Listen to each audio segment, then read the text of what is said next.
Let's take a look at a couple of places where Azure can give us information about the subscription that we're using to access and run resources.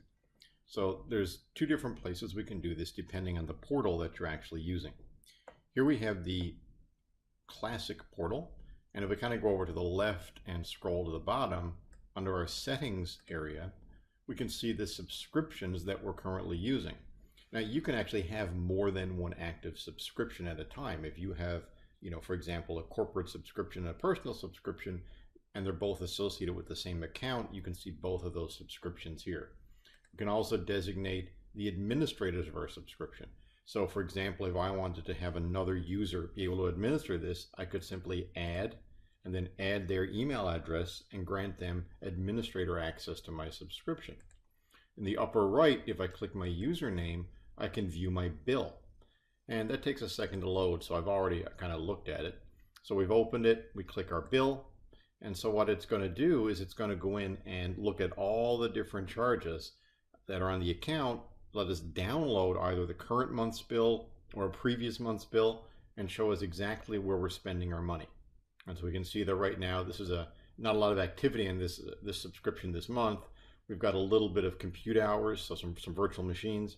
We've got some public IP addresses, and we've got a little bit of storage I/O. We can download our detailed usage in the event that you need to generate reports or you want to upload this into some analytical software. And we can also edit our details and manage our payments, such as what's the credit card that we're using.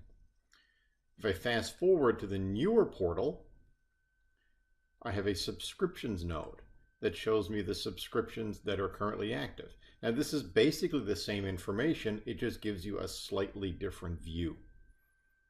So instead of being taken to an additional web page, I'm taken to a blade for this subscription that shows me all the charges that I have, my burn rate, which is how much money I'm actually spending, so I can see if it's going up or down, and then some of those totals that we showed earlier. If I click settings, we can govern basic settings of our subscription, including things like quotas, spend quotas, permissions, and users that are allowed to administer the subscription. If I click my username, we have access to view the bill here as well. So that's a kind of a quick look at, once you have the subscription, how you can access information on who can manage it, what the subscriptions are, and how you actually get access to your bill within Azure.